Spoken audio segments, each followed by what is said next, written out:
This is Susan Pitcairn. Since the early 1980s, I've worked with my husband Richard on many aspects of veterinary care and holistic treatment for dogs and cats, especially working on the dietary issues. In 2015, I finally came out of the closet and gave a speech to the many colleagues and veterinary friends that we developed through the years as we changed course and decided it was time to talk about vegan diets for dogs, cats, and ourselves.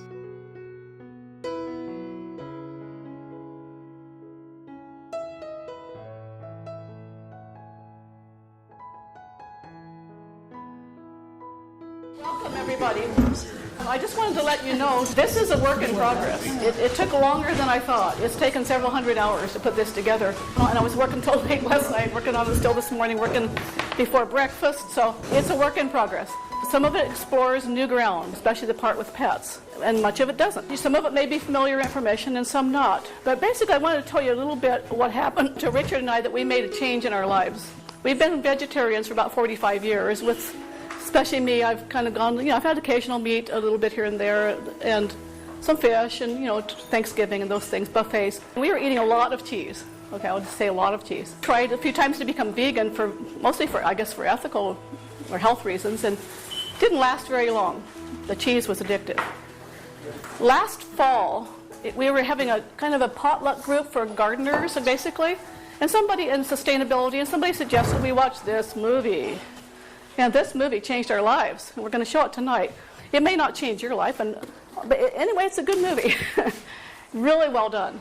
And it's about the sustainability issues with animal products, basically, and why we don't know more about it, because it is the number one environmental problem that we can do something about. So, your voting doesn't really mean much, right? But you can vote with your wallet 3 times a day, and the overall impact of it is huge. So we'll go on with that. And then Richard has a little bit to say also about what he sees the leadership role, perhaps, amongst veterinarians. Well, just briefly, just giving my perspective on it, because we've come in with our own perspective on these issues, And I will talk more about that tomorrow, Saturday, when I talk about the psychological aspect of treating cancer and other problems that are challenging to us. I'd like to go into that more depth. Kind of, for those of you who came sort of in the direction that I did in Jerome. So I have felt, for some time that somehow I wanted to understand more why we aren't able to reduce suffering more effectively and why we can't progress more in our understanding. What came up for me at one point when I was sort of pondering this and meditating on it was that we have to redefine the profession. It's easy to say, but redefine the profession. What we need to do is orient ourselves that our purpose, as Humane says, is to cure, to relieve suffering. And that we have no other purpose as veterinarians and as healers. And that means we have to take care of and care for, truly care for all animals. We can't split our mind into caring for dogs and cats or horses and not caring about livestock and not caring about chickens and not caring about fish. This is what came up for me. To progress further in understanding, this is directed to me, I'm not saying you have to do this or think this way, but for me, I understood that what I have to do to go further and become more effective is I have to have a mind that's unified towards compassion for all things. So that's where I come into this. And I think it's very important. And Susan, as you said, has put last several months put her art career on hold and worked full time. Literally, I get up in the morning and she's been up since 5 working on this stuff for months. What I would like to suggest to you is just simply open your mind, let it come into your awareness, just ponder it, and just at least consider it, look at it, and think about it. And that's really what we want to do. What we're basically going to do is to present some things that are in our face. By the year 2040, and that's only since 1990, I will be 91 then if I'm alive. Some of you that are younger will probably only be in your 70s. You'll still be cooking. We're going to have some very serious problems in the world.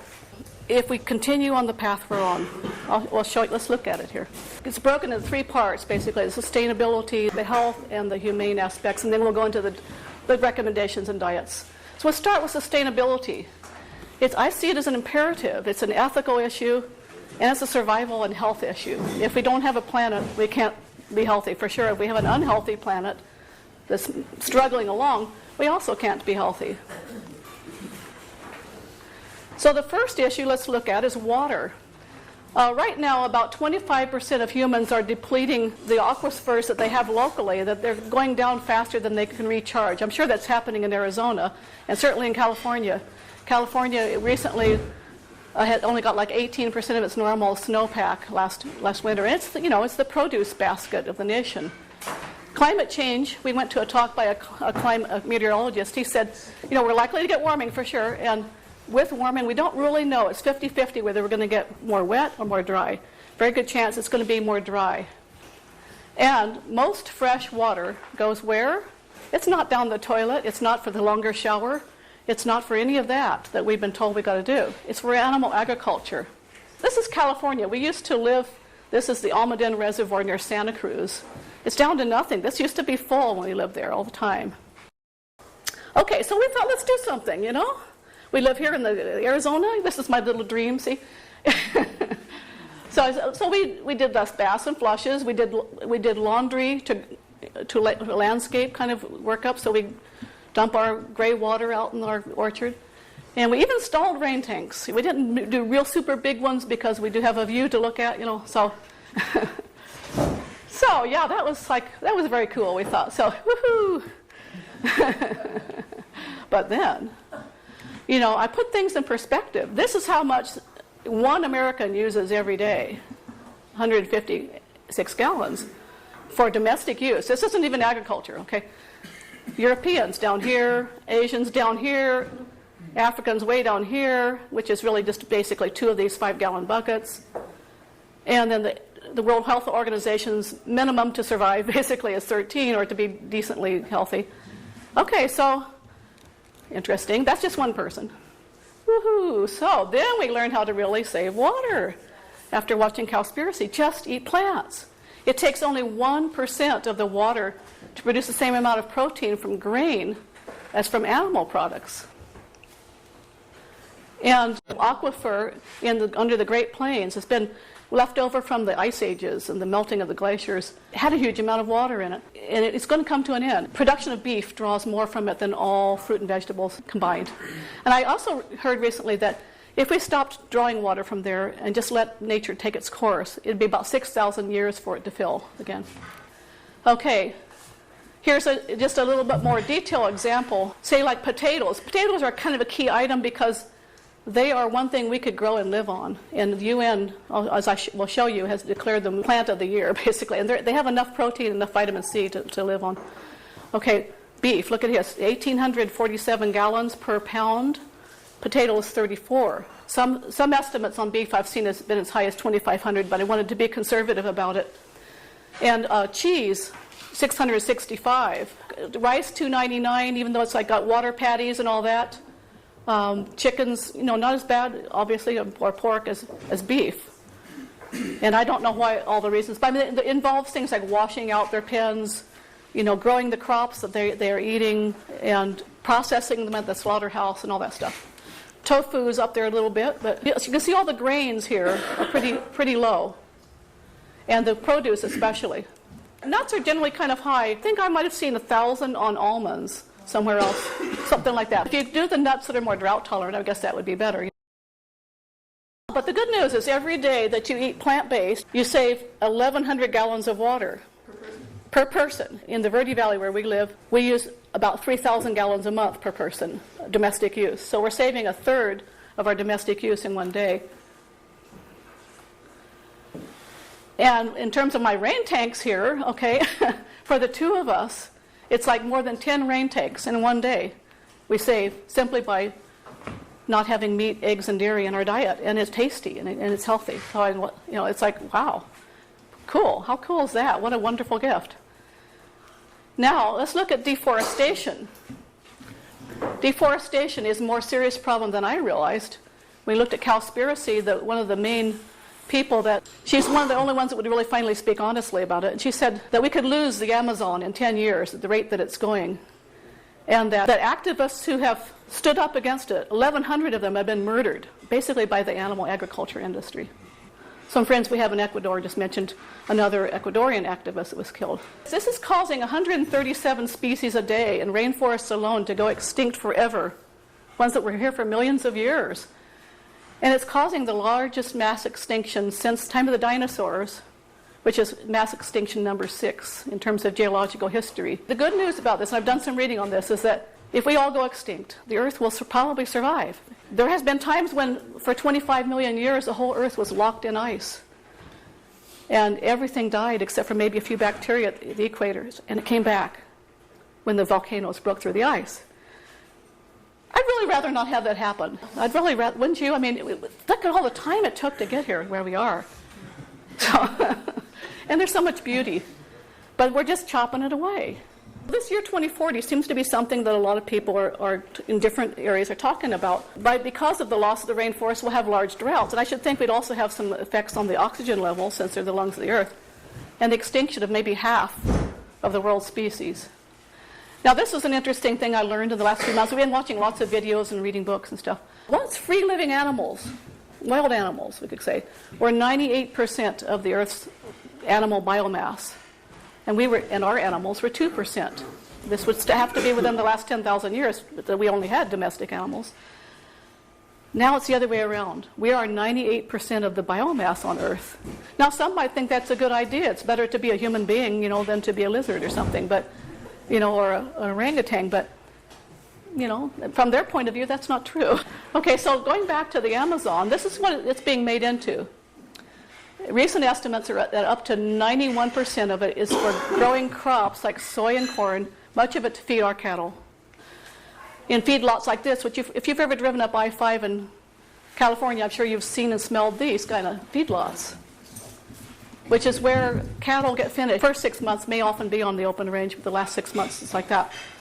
It's like 91% for cattle. But the good news, okay, is every day you eat vegan, animal product free, you save 30 square feet of forest. It doesn't seem like a whole lot. It adds up. In 25 years, that would be like we bought 27 suburban lots. I didn't know we had that much land.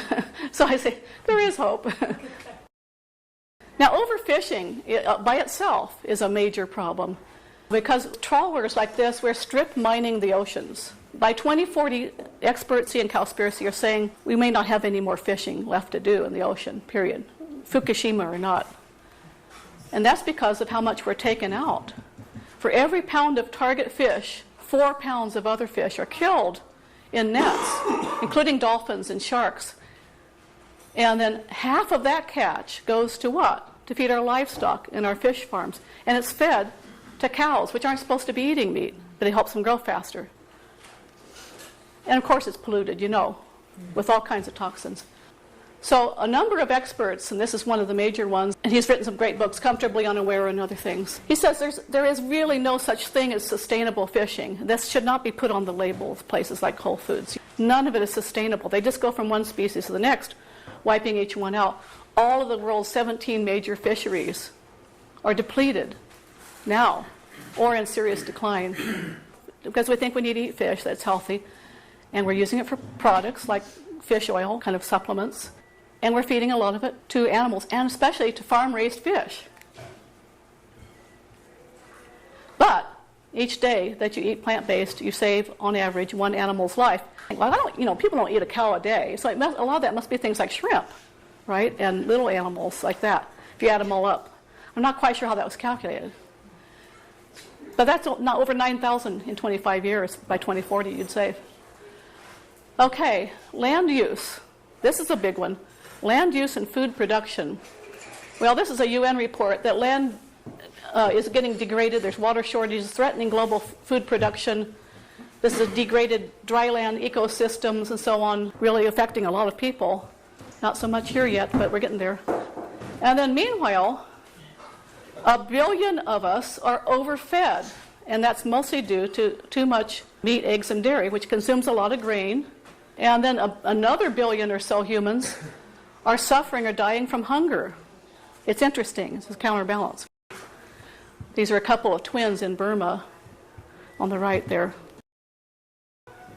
A child dies from malnutrition every 2.3 seconds. By the end of the talk, I guess it'd be almost 200, 380. We don't know them, but it could have been yours or mine. And 20 million humans die from hunger every year.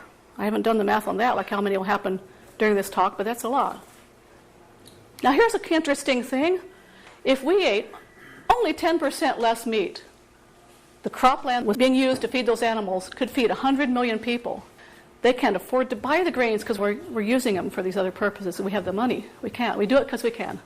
So look at this. U.S. corn and oats. We feed livestock 80% of U.S. corn and 95% of U.S. oats. But now here's the mighty potato. Potatoes, you can grow 40,000 pounds per acre, or you could grow 250 pounds of beef. Think about that for food security. And it's not that hard to grow potatoes most places. You could do it in your backyard. Potatoes supply enough protein for human beings. You may not believe that. We'll go into that a bit.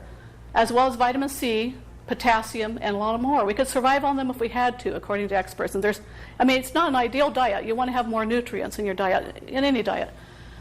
But the UN says here, in 2008, was declared the International Year of the Potato, noting it's a staple food in the diet of the world's population, and we need to focus the world attention on the role it can play in providing food security and eradicating poverty. Started out in South America. It was the main staple of the Incans. So John McDougall, an MD from Santa Rosa, California, who has been advocating plant-based diets since the early 1980s, about the time we wrote our book. It's sort of a parallel life. Rodale Press, even. And he was going great guns, and about 1970, George McGovern and others were on some commissions saying in the Senate, the U.S. guidelines for diet should be very much plant-heavy, meat low. They thought they'd solved it all. They'd figured out that's the healthiest thing. And then what happened? The livestock industry came along, very powerful, and said, nope, no. You can talk in terms of cholesterol or protein or fat or whatever, but you can't talk in terms of meat or animal products. That's not good. And even now, and especially now, there are gag laws that prevent you from saying anything negative about perishable food, which means them, really.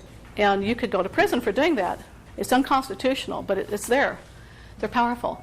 So John McDougall says we need to go back to starches. I mean, starches have gotten such a bad rep. And if you take away nothing else from this presentation, please open your mind to this question, this anti-grain, anti-starch propaganda that's been going on for the last 20 years. As he points out, rice, corn, wheat, rye, barley, potatoes, squash, these were the foundations of every large, major, successful population in human history. We're not talking about Eskimos. They're not a large population. They're living on the extremes. We're talking about, and Native Americans. Native Americans had near vegan diets in many places. And yes, in the northern areas and all that. And I think the Ice Ages drew a lot of us into hunting. And then some of what I read is that they think that maybe some of the first humans kill animals, did it to defend the tribe from predators. Then when they discovered they could do it, then they said, oh, here's another source of food. And that led to hunting. And then they spread around the world to more extreme climates where they couldn't grow stuff year-round or peck it off the forest floor. And then the Ice Ages came. So, that was a survival thing for a long time. As maybe, psychologically we think at some level we have to have it to survive. But really, we're primates. Primates eat almost entirely vegan diets. They are a little bit of opportunistic. They might eat a little rat, a little lizard, a little slug now and then, a little grub. But they primarily eat about half leafy greens and about half fruit. The little bit of shoots and nuts and things like that, tubers and things here and there too. But that is what they eat. And we have grinding jaws that go side to side. Carnivores go up and down. Our canines are insignificant compared to theirs. We have long digestive systems which can process all the starches and grains. Theirs are short, so they can get the toxic meat products out of their body quickly because they break down into things like uric acid and things that are hard on the body you have to eliminate. And in fact, herbivore animals generally live longer than carnivorous animals, I think for those reasons, if you think about it. So John McDougall says the so-called paleo diet is just every guru who promotes that, and they get money off of it, is taking us closer to the end of the world as we know it. Okay, let's look at some numbers here. This is from the movie tonight, Cowspiracy. A vegan diet takes about 1/6 of an acre. Hey, you could do that. A vegetarian diet takes 3 times as much, 1/2 an acre. But there they are, it's kind of doable if you had little land. An omnivorous diet, the standard American level of eating meat, takes 3 acres. So it takes, on average, about 18, just all the different resources are about 18 to 20 times more for a omnivorous diet than for a plant-based diet. So healthy vegan foods could feed right now, without adding any more to our agricultural land, we could feed like twice the world's population right now, which it's going to get to, they're saying. I don't know if it's going to because of all the health issues, but they're saying the world's population is going to double by mid-century. What are we going to do? Okay, so the good news, okay. Every single day you eat plant-based, you save the equivalent. These aren't quite full sacks because you use them. They're 25-pound sacks. Almost 50 pounds, like 45 pounds of grain. I mean, imagine cooking all that up. You could feed a lot of people every day. Okay. All right, on this question I knew was going to come up, okay? How about grass-fed beef or sheep or whatever? Now, these folks talk in the movie tonight, and they're wonderful people. They're out in California, nice lush green grasslands there, and that's a natural grassland. You don't really want to convert it to crop if you can help it. You let the flowers and all the insects and birds and everything live there.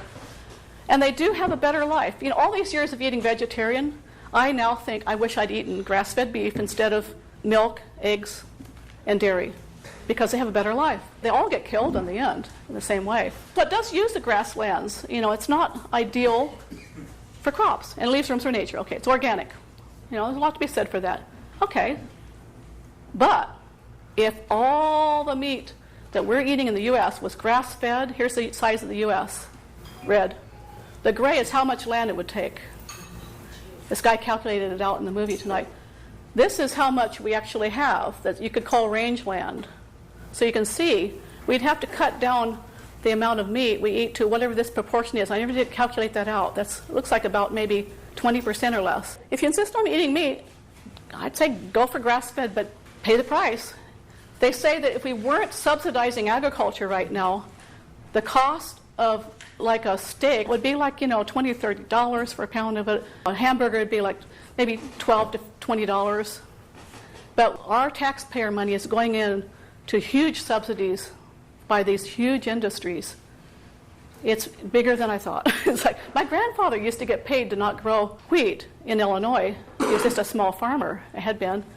And that was a kind of a byproduct of the Depression, but it morphed into this whole kind of subsidy for people that basically so they can afford to feed cows and chickens and pigs. The cows like it, because if you had all the U.S. was a big pasture, you took down all the forests, all the cities and everything to make it grassland, and then you went down into South America and everything. I think they think that was pretty cool. So we wouldn't be here to kill them. So, in any case, 1/3 of Earth's land is desertifying due to overgrazing. That's happening on our grasslands. And they're killing millions of predators every year to make it happen. The rancher just calls up the U.S. Fish and Wildlife Service, and they come out and they kill the coyotes, and they kill the bobcats, they kill the bears. They kill whatever needs killing to keep the livestock alive. And they overgraze the land. Okay, next topic, fossil fuel decline. I mean, this one alone it's pretty scary and could be by itself as an issue. This is from the Institution of Mechanical Engineers. They say, with the current levels and so forth, by 2040, production levels may be down to about 20% of what we currently consume. And at the same time, population may be twice as large and more of it industrialized. What are we going to do? What the hell are we going to do? But if you care about your kids or your grandkids or anybody it's something that we got to consider. So, here's a depleted oil field, and there's a lot of them. Not a pretty sight. Now, there's been a lot of movies made. This is one of them about, what kind of chaos might happen in such a world. And they're scary. You can go watch them if you want. So, well, it takes 10 to 35 times as much fossil fuel to produce animal versus plant protein, especially from grain-fed beef. And, some of this is transport. A lot of it's like growing the crops, heating the factory farms, cooling them, running all the equipment and stuff, the slaughterhouse equipment. But here's an interesting thing. An average American spends the same amount on fossil fuels eating meat as you would if you drove over 16,000 miles. I don't know what the mileage is they were calculating that from. But I thought that was kind of good news. Woohoo! The two of us, we could drive across in our Prius with, twice the mileage. We could drive across the U.S. 20 times now and feel guilt-free. Woohoo! Oh, you think we can find vegan food in Kansas? Gosh, I don't know. Well, there's salad bars, buffets. I mean, it's not the best, but yeah. Okay. Greenhouse gas. Now, this is a controversial subject, and I will say, even though I'm a liberal, quote, I weigh in on the side of I really don't know, because I have read some books indicating that the Earth is resilient, that there's other things like water vapor is a much bigger greenhouse gas. And there are long-term astronomical things happening with the tilt of the Earth, the precession of the poles, and the ellipsis of the orbit around the Earth, indicating we may have another period of glaciation coming on that's due. These two things might be duking it out. It might have something to do with the extremes we're having. In any case, most of Earth's history, we've had much more CO2, much higher temperatures, and it's been okay. It's just different. It's more tropical. It's different. But, so, we don't know. No one knows for sure how this is going to go. But so many people are warning about it. Why don't we do everything we can? Plus, reducing CO2 emissions solves other problems like fossil fuel use. My educated view is that the biggest problem really is resource depletion. The carbon dioxide has gone up and down, and the Earth's climate has changed so much that the man-made issues involved in this are really relatively insignificant. But if fear of greenhouse gases keeps you up at night... Well, it turns out that methane from livestock, as well as their CO2, but especially their methane, their farts, basically, were estimated by the UN to contribute more than all transportation sectors combined. Let that sink in for a minute. So all the jet flying, all the driving, all the trucking of stuff around, trying to be a locavore, and all that stuff, just having cows around, is doing this. It's creating a lot of methane, especially. This is the report here. It was in 2006. It's called Livestock's Long Shadow. Okay, so now a little perspective. What is a pound of CO2? Oh, it's about an exercise ball. I looked this up, 2.5 feet across. Okay, so every day that you eat a plant-based diet, vegan, you would save about 20 of these balls worth of carbon dioxide from going up into the atmosphere. That's 20 balls worth, okay? That's Richard on the right there tossing it. Okay. This is actually the daughter of an employee we used to have. She was vegan and raised her daughter vegan, and never talked to us about it. I wish she had. Okay, that's why I'm talking to you. Okay. Anyway, so she's telling us, a little girl, she's very sweet, that every day you save, in summary, 1,100 gallons of fresh water, 30 square feet of forest, enough fuel to drive 46 miles. 45 pounds of grain, 20 pounds of CO2, and one animal's life, not last but least. Thank you. And you give everyone a brighter future. So our diets matter. To me, it's not just a personal choice, honestly. Brenda Davis, registered dietitian, is an authority on vegan diets. And she says it's arguably one of the most powerful steps a person can take towards preserving the planet. It takes 20th of the resources. And she has an interesting video on YouTube. We watched Myths and Realities of the Paleo Diet. And she said, actually, when you analyze it, that the so-called paleo diet of today isn't as close nutritionally as the vegan diet is to what anthropologists now think that early peoples actually ate. They ate a lot of plants and raw foods and so forth that were very dense in nutrients. Paleo diet, Myths and Realities, very interesting. Now, she estimates I think it was somewhere around 3 planets if we ate the standard American diet, everybody. That's the SAD, SAD, standard American diet. Okay, sad. So 3 to 4 planets, it's not going to happen. Although the world, everybody in all the third world, they're catching up with us, trying to eat a lot of meat. There's more meat consumed now in China than in the U.S. Not per capita, but total. They're mostly eating pork, getting fat. Okay, what if we all eat paleo? Come on, people, paleo diet. 10 planets. We don't have them. We've got to do something different. So we might ask ourselves, again, is eating animal products really a matter of personal choice?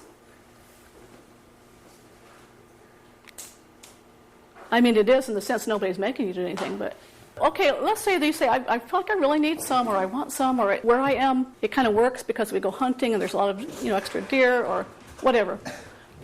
Or we raise it in the backyard and, it works somehow in our system. Okay, if we choose to, though, on average, how much might be sustainable? We all probably know Michael Pollan, who wrote a lot of books on diet. He estimates about 2 ounces a week. What is that? That's actually about half a burger, half a quarter pounder a week. This is what we are eating in terms of weight. We're eating 9 ounces a day, which is 63 ounces a week. So that's pretty much. I tried to make it visual so you can get a good sense of that. And then here's a guy. This is a wonderful man, Howard Lyman. He was raised on a ranch in Montana, multi-generational thing, and he went to college in agricultural science, and he decided he wanted to become a businessman. So he ended up with 10,000 head of cattle at one point. He did this for like 30 or 40 years. Then he got seriously ill with a cancer on his spine and miraculously recovered from it, and it changed his life, and he decided, somehow in all that, he decided to just give up all that. He became a vegan. Not only that, he's a vegan activist. He was on Oprah Winfrey, and he had to endure 5 years of lawsuits from the cattle industry because he said some things about mad cow disease and stuff. They didn't like it. So he won, but he said now he would lose. 9 years? Okay. Okay, so he says, what's a sustainable amount? None. He says you can't call yourself an environmentalist and eat animal products, and yet 80% of or more Americans do think that they're environmentalists. And well, we don't know this stuff. See, I'm just trying. We're learning it. Oh my gosh, Well, okay, the good news: if we do choose to eat a healthy plant-based diet or any kind of, even a junk one, but let's do a healthy one. In just 5 years of doing that, you alone, just each one of us, will save. Hey, there's Squirrel Lake. 2 million gallons of fresh water. That's a lot, right? 42 tons of grain. That's just you. Did you know you ate that much? And that could feed a lot of people. And then 55,000 square feet of forest, 5 to 10 house lots. Over 18 tons of CO2 emissions. Don't have figures on methane. And 1,825 animals' lives, 99% of which of the land animals are factory farmed. And it feels good. We've run into a lot of really fun pictures of interspecies relationships. And look how that sweet pig can smile. There's a good video we saw too called 101 Reasons to Eat Vegan. It's by a Florida animal rights group, and they compared little pigs and puppies a lot. Like, why do you eat one and love the other one? He shows how similar they are in a lot of ways. Okay, so after dinner, on all this environmental stuff, don't miss this movie. I reviewed it online as the movie of the decade. And I've bought 55 copies of it and given away most of them. That's how strongly I feel about it. I noticed it's also mentioned by a lot of other people. Okay, now the health imperative. This family right here is the family of John McDougall, who have all been eating vegan since they were born, or since 1980 or so. All looking fit, healthy, and trim. And he doesn't believe in drugs. He doesn't use drugs in his practice. He's not a homeopath. He's not like that. But he just thinks he can heal everything with diet. Okay, well, human health is indeed declining. We can't deny this. We're seeing global epidemics of obesity, diabetes, cardiovascular disease, cancer, lots of things. Arthritis, chronic fatigue syndrome, all these different things. And the WHO in 2000 said that shift towards refined foods, which is a problem, I think, with grains, and foods of animal origin, meat and dairy products, and increased fats was behind the global epidemics. So vegetarian diets, according to the World Cancer Research Fund, based on 4,500 cancer research studies, that's pretty significant, decrease the risk of cancer. They recommend that you choose predominantly plant-based diets that are rich in a variety of vegetables, fruits, and legumes if you want to avoid cancer, which I do. Toxins in our food. Okay, now this is a part, now Richard's kind of, addressed this a lot in an article he wrote recently for Dogs Naturally. Like, there's a lot of people into the barf diet and all that bones and raw food that are really anti-grain for animals. And so it was a touchy subject. They almost wouldn't let him publish it, in spite of who he is. So these are things he contributed here. Okay, over 80,000 chemicals have been released into our environment since the chemical industry came along for all kinds of use, industry, commerce, home. Little or no consideration about where they go. Much of our ecosystem globally, air, water, soil, is laden with these chemicals. They've even found flame retardants at the North Pole. Okay, most eventually drain into the oceans, which are dying off partly for this reason. This is an old DDT truck. They used to not think anything of it. When we were kids, most of us, not you young folks, but this is what we got. Yeah, and they sprayed it all over for mosquitoes and everything. I used to do that in Los Angeles. Yeah. I ran behind the trucks in the fog. Yeah, right, yeah. Yeah, now look at us. It's like, I have restless leg syndrome. I wonder if some of it's related to this, But 90% have never been tested for health effects of these 80,000 chemicals, okay? But even so, when they do sometimes assay tissues, they find 100 to 200 such chemicals in the average American's body, and 98% of us still have DDT, even though it's been banned since the early 1970s when we got all environmental. And Nixon even was. That was pretty neat. It's not like that now.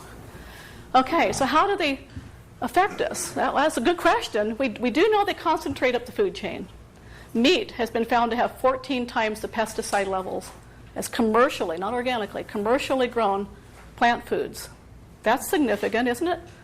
When people worry about, buying organic or not produce, just don't eat meat and you'd be saving yourself a lot of pesticides. In fact, when we wrote the first edition of our book, we saw some study somewhere so long ago, it's lost in the papers, but where vegetarian, not even vegan, women had 5% of the level of pesticides in their breast milk as did omnivorous women. Dairy has 4.5 times as much pesticides in it as plant foods, commercially grown. Fish especially concentrate toxins up to thousands, up to millions of times the levels that are in the water. And then, with Fukushima, it's pretty scary. I don't know about you, but after that happened, we went and bought up all the kelp we could find before it spread. Within a few days. That could be a wild card that, blows it all, but we do our best. Okay, infants. Infants of meat-eating mammals, us, puppies, kittens, etc., are at the very top of the food chain. Think about it. She's eating meat of animals that are being fed meat, either fish or dairy cows, and he's eating her. So he's like 3 levels up in the food chain. And if she's eating a lot of fish, most fish are carnivorous, so they're concentrating it as they move up. That's why tuna and stuff like that has such high levels of mercury. I'm sorry it's this way. It's like, I don't know if I did it. So 30% of breastfeeding women have been found to have Roundup in their milk. Actually, I think it'd be higher than that. But okay, the highest levels of chemicals are found in children, which shows us that accumulation is increasing with each generation. And aren't health problems too? I know so many people that are having cancer, strokes, and whatnot in their 40s and 50s. I almost never heard of that in my parents' generation.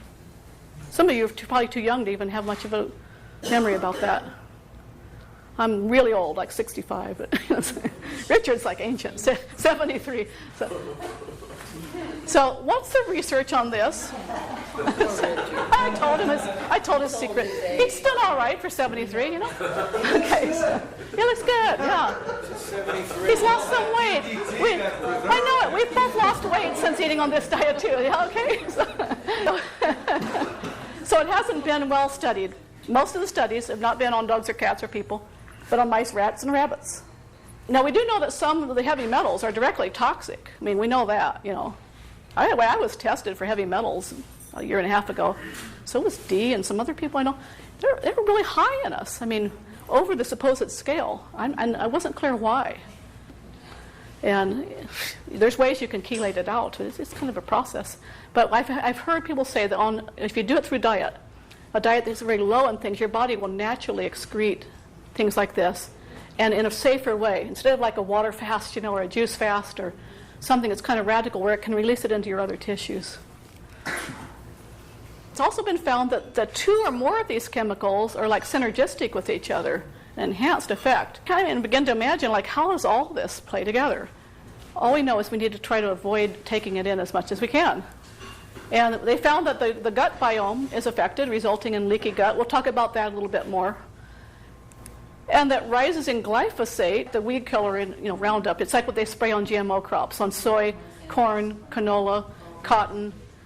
And now we learned recently, many of you knew this before, I didn't know this, that since the 1980s or 90s or something, they've been spraying this Roundup stuff on wheat, just to help it all come to harvest at the same time. Ever notice in the natural food store, you go there, you get a loaf of whole wheat bread, it almost never says organic on it.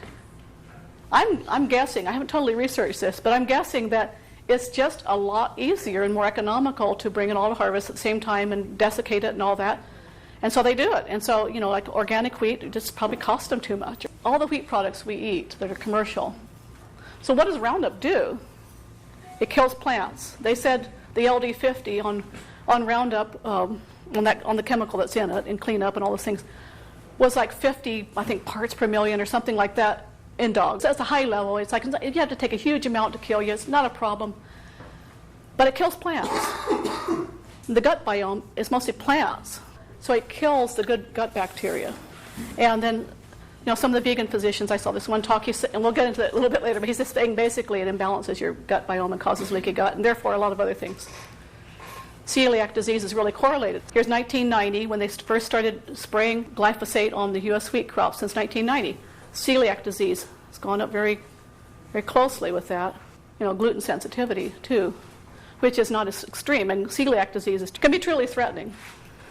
Well, remember, wheat has like 70% more gluten than it did for 2 years. Yes, there's that, too. Yeah, they hybridized wheat to make it have more protein, which is gluten is protein. So that would, feed the third world or whatever, because everybody thought we needed protein.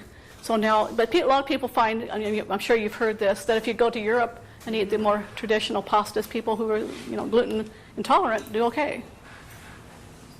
And I found that the spelt and some of those other things, I seem to do better. I kind of got gassy and stuff from all that, and I seem to be doing better. I followed the protocol that I'll show you in a minute. I think it helped. Okay, Richard hasn't had issues. He loves wheat. So, I think it's more women. I don't know. Anyway, so now a lot of these chemicals, because they're synthetic, we're not made to process them. Our bodies don't maybe know how.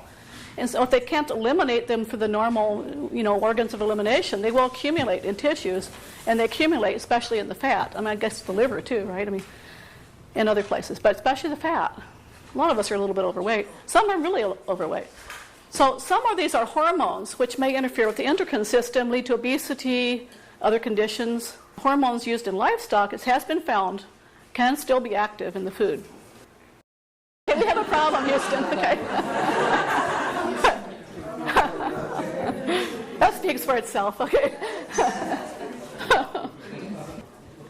Americans killed annually due to excess weight, 280,000. It must be more than that, actually. Yeah. And risk of diabetes in very obese people is 40 times greater. Woohoo! Whoa. That'll get you. Okay. There's a lot of good stuff online, Okay. Some of the negative effects. This is rated R. I know. Most of us here are doing pretty well. This is a pretty health conscious group, but we all know a lot of people that are pretty obese, okay?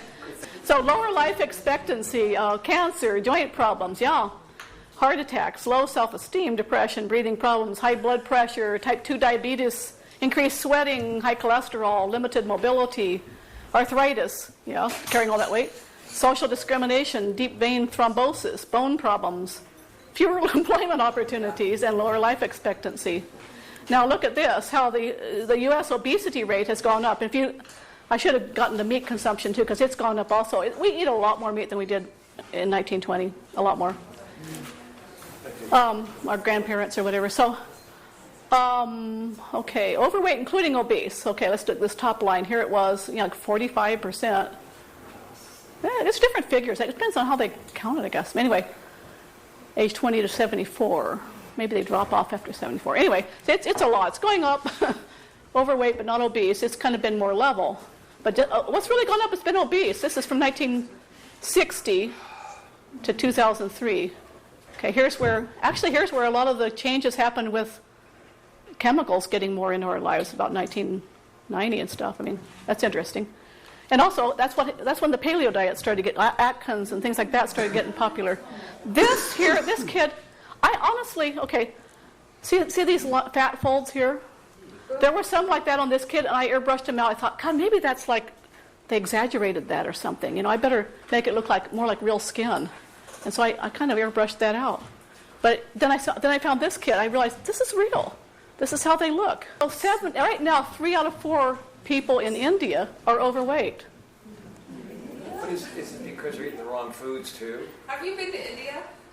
No, I haven't. I did not see that. Well, I know. I can say this is on an Indian website. I don't know where Yeah. the overweight Indians are hiding. Right. The ones on the street might be begging. I don't know. But here you can see some nice fat folds and stuff. About half of urban Indians are obese. It said on the Indian website. Are you talking about Native Americans? No, Hindu, India. Yeah, okay. The average person goes from healthy at 26 to obese at 38. I just present it to you. And this thing I found online, it said the U.S. used to have the highest rates of obesity for large countries until obesity rates in Mexico surpassed that in the U.S. in 2013. Well, a lot of people in the third world or whatever, or developing world, are eating junk foods, sodas, meat. I mean, they're getting the standard American diet now. And that's really changed. And you've seen some overweight animals. Maybe not this bad, I don't know. You have? Some? A lot? Okay. How many? What? Nothing like that. Yeah, okay.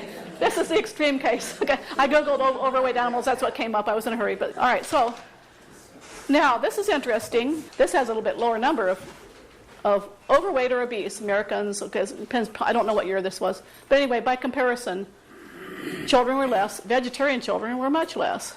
See? And vegans were less than vegetarians. Vegans were like 1 or 2% were overweight or obese. That's a good book. Yeah, the China study was a bestseller on Amazon, and it's based on the work of T. Colin Campbell, who's been called the Einstein of nutrition. He's at Cornell, and actually Sarah, I won't do that on you, okay, took a course with him. And so the China study was a huge, I forget how many, hundreds of thousands of people were originally in the survey, but they looked at diet after one of their premiers or whatever died of cancer. He wanted to know how cancer correlated with diet. So they found a really high correlation with animal foods. And it wasn't 100%. There were some places that were exceptional, and some people argue with it because of that. But anyway, there's thousands of studies, and I've heard some of the plant-based physicians say they've gone over 50,000 studies, they and their team. And they say these studies show things like improved blood glucose, weight loss, reduced cholesterol, and lower risk of many diseases, diabetes, heart disease, cancers, arthritis, MS, dementia, and many other chronic diseases. Then there's also been maybe a dozen or so really prominent plant-based physicians who've been at this for several decades, different ages. Some are older, some are younger. And one of them is Neil Barnard here. If you can just get one book, I'd either get this one or this one. Starch Solution or Forks Over Knives. But if you have had heart issues, which I know some of you have, this would be a good one. Okay, so now there's a lot of also just sort of dietitians, they tend to be more women, who show you how to cook and how to make either gourmet meals like this lady here. This is kind of the nutritionist's book. And this one here is like someone whose kids became vegan. She researched it. She took Colin Campbell's course, and she found a really simple, real common sense program. And then Forks Over Knives that you may have heard of. Yeah? Susan, what was the cookbook that you used to give the cook the recipes of the ranch here? That was online. That was McDougall's seminars. They had a PDF online of their meal plan, and then they had recipes for free. Is there a way for you to give that to us if we wanted to make some of that stuff? Yeah. Well, on the handout, there's a link there to a list of recommended videos and books and stuff. It's got links on where I've posted a lot of PDFs like that, and I'll put that one up. So that's the best way to do it. So if you just, after the talk's over, sometimes you want to research this. We've spent like 4 months watching videos and stuff, and some of our favorite ones. That's the best way to get the information. They boil it down, in an hour. And I know you're all busy. So, okay, here's John McDougall, and his wife is a nurse. Okay, they have a lot of online videos and series. He's really generous with his information. He doesn't really have, I don't think, a regular practice so much as he just has seminars where people eat low-fat vegan diets. And he watches them get better, and he educates them about why they need to do this. He was writing some successful books, and then he stopped doing it when the Paleo Atkins high-protein stuff came in because the publishers would not. It's not going to sell, People want to eat meat. So they're not going to want to do this. So he was out of things for a while, but he came back with a vengeance a few years ago because he started worrying about his children, his grandchildren, and the future of the earth. The more he learned about the environmental issues. He's a good guy, outspoken. Irishman. And then this is Michael Clapper. I'm going to take a seminar with him in May.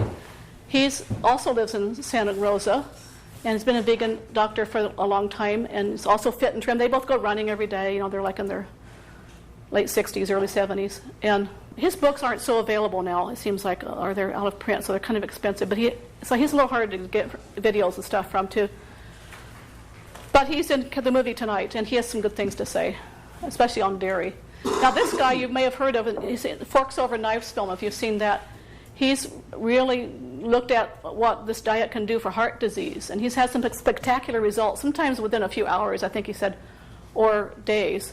On people eating at his seminars, their blood values will improve visibly. And his son, Rip Esselstyn, was a fireman, and he retired from that to do pep talk seminars. And there's going to be one in Sedona also next door to the one that I'm taking. And they take a lot of overweight people with diabetes have been referred there, and they do kind of a makeover like in a week. And there's all kinds of great testimonies online about how much better they feel, how much weight they lost, and how their blood values improved in a few days. And he really emphasizes no added oils. Now, this is the hard part for a lot of people on this diet. They're saying, what they're really saying is whole food, totally unprocessed, really, as much as you can. It's other than like you cook your grains or whatever, but beans. But you don't refine oils out of their natural things. So you can have nuts and stuff, and you can have avocados, and you can grind them up in the blender and make kind of a sauce, but you don't extract it out. And partly, I think it throws the omega-3 and 6 ratios off too much, and it's also empty calories, and I'm not totally sure of all the reasons that they say this, but they find that it works. And some people dispute that. I know some people, like Dr. McCullough and others, are really advocating high-fat diets now, or coconut or whatever, But anyway, to me, that's detail. It doesn't really matter that much. Like the environmental part is really important. So this is Dr. Camp. He's the one that was called the Einstein of nutrition. He's an older guy. He must be in his 80s now. He started out on a dairy farm when he was a kid, and he's out to save the world from protein deficiency. And he did a lot of work in the third world. And then through one step or another, he kind of discovered that was not the problem. The problem was they weren't getting enough calories. And that actually protein was dangerous, too much. He says that casein is one of the most potent carcinogens ever found that he's tested in cheese and milk and stuff. So this guy's an interesting one I've discovered recently, Michael Greger. He's a younger one, and he studied with Colin Campbell at Cornell.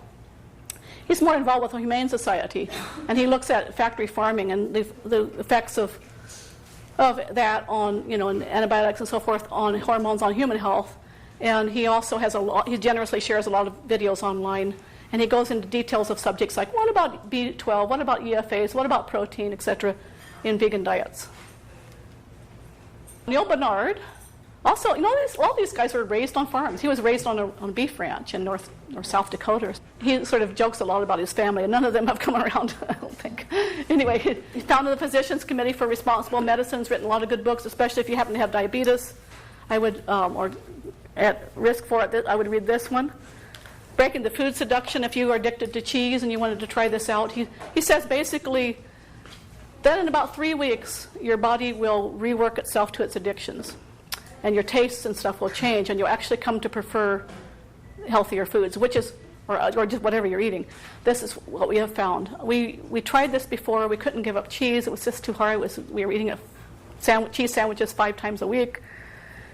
And as vegetarians, we thought we needed the protein or whatever. Not true, not true, not true. And so when we learned that, and when we learned that the immense suffering that dairy cows and their calves go through, it was over. Our love affair was over. And we just went cold turkey, and we actually, cold cheese. We went cold cheese. And we actually ended up feeding our nice, organic, high-end cheese to the neighborhood cat. And finally, he wouldn't eat it anymore. It was getting too moldy, so we threw it out. We just didn't want it. It didn't taste good. It just seemed like goo. Susan, did you consider goat cheese? Well, I've had goat cheese. Goats go through the same suffering. It's all the same issues. Yeah. But, I mean, yeah, you might be less allergic to it because you haven't been exposed to it all your life. But, I'm done with animal products, personally. You people who want to consume them, that's probably the least allergenic right now.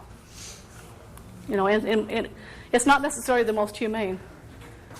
It could be, but not necessarily. A lot of small, quote, humane farms, they do all the same stuff, with the anesthetized castrations and dehorning and all these things, Most of them, So, all right, Dr. Fuhrman, he's a little bit of a different animal here.